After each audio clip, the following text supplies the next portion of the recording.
xasanow hanaan gabay marbaan habaa ka doortay tixda loo hamuumiyo godkan jaalle helayay humayada la eegtiyo dhisma laga alqatay adduunyadu halkay buratan hoosu deeyay kolkaasa gudmaha loo hura laguna eesay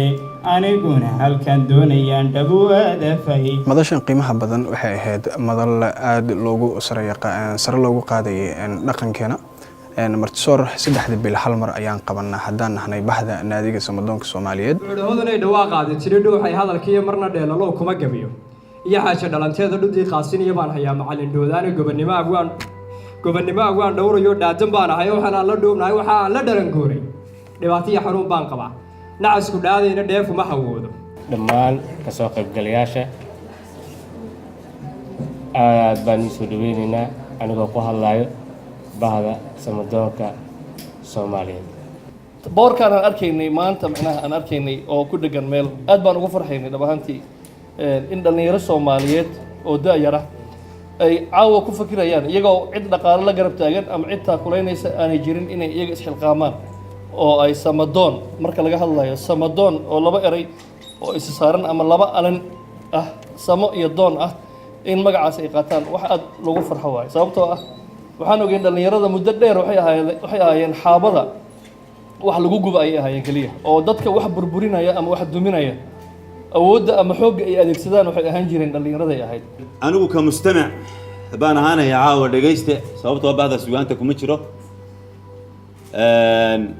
marka waxa weeye maadaama uu yahay aynu ku jirno caawa bahdii sugaanta aynu la joogno iyo arrimo sugaanta ku saabsan muxuu lagu soo bandhigayo marka aynu kaga qayb qaadano dhammaanteen in aynu wax ku bedelo waxyaabaha aynugu hareereysan ee ina dhibaya wabiyada cadkama iyo cirfyada badka gaxiir iyo buuraha culum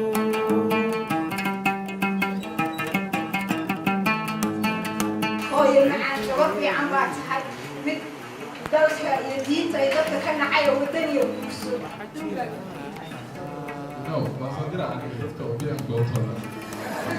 waxyaabaha lagu soo bandhigay waxaa ka mid ah maansooyinkii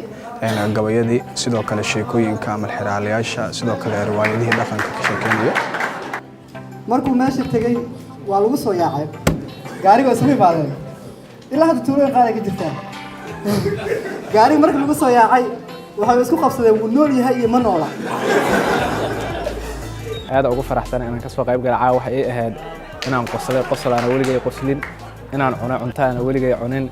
inaan dhageystay sheekooyin aan weligay dhageysan gabayo qeyrale oo aan weligay dhageysan aad ugu faraxsanaa runtii barnaamij noocan inaan ka soo qayb galo maasha Allah wuxuu ahaa barnaamij aad u qurux badan oo lagu soo bandhigay qaybo kala duwan oo ka tarjumaya hidii dhaqanka barnaamij wuxuu ahaa dad badan oo aan helin jaanisi ay isku arkaan ku kulmay barnaamij wuxuu ahaa xataa waxyaabihii laga qaybinay xaflad waxaa ka mid ah cuntooyinkeena hidii dhaqanka sida cambuulada oo dad badan waa hor ugu dambeysay anigoo kale oo ku faraxsanahay inaan ka soo qayb galo barnaamij aad u wanaagsan ayuu ahaa xaqiiqatan xasuusinayo sida isku duuriyeen Soomaaliyeed loo noolanayo maxay ahayd habka dhaqanka iyo wanaagga Soomaaliga yaqaan iyo maxay ahayd ilbaxnimadii hore ee Soomaaliyeed ee xadaarad dib in loo soo celiyo in dhaqankeeni iyo maxay ahayd horumarka habka u gaarsiin lahayn dhalinyarada Soomaaliyeed isduubnaan cusub ayaa bilowday aad ugu faraxsanahay nidaamka dhaqanka iyo barnaamijyada caawa meesha lagu soo bandhigay wuxuu ahaa qaarkood kuwa igu cusub aan ka qayb galo inta maxay tahay ururada dhalinyarada ku jiray runtii aan ahaan barnaamijyada noocan oo kale ah waxay ila tahay in la kordhiyo la badiyo meelo fara badan lagu qabto si dadka naga maqan caawa ama kuwa daawan doona ay uga soo qayb galaan waqtiyada soo socda wuxuu ahaa madal aad looga soo shaqeeyay asxaabtii tiimka ka soo shaqeysayna runtii aad ayaan uga mahad celinaynaa sidoo kale waxaan ugu mahad celinaynaa bulshadiina la qaybsatay caawa farxadan qiimaha badan aad waxay farxad geliyay caawa inta xafladda ku guda jiray barnaamijka la keenay oo ahaa bashqada oo ku soo qorneed markii la furay صلى على الحبيب يعني اللهم صل على سيدنا محمد إن سحسوسيو النبي نوصل لحقيقة فكرة عصب أو هي طلعنا هذا كعصب مركب حيدين جينا نقول إن سنة كان سنة قدام نحرجينا برنامج كان ك ك ك كبلارن oo gobolada Soomaaliyeed gaar ahaan Gentaan aad u mahadsantihiin marka laba aabba wada dhalay iyo ubad walaalaa waa hadal caadi ah bilaa laxanka laakiin marka la saaro laba aabba wada dhalay iyo ubad walaalaa arrinkii madaba iska kaashanayo wakaa muxuu ahay markaa laxanku waa intaas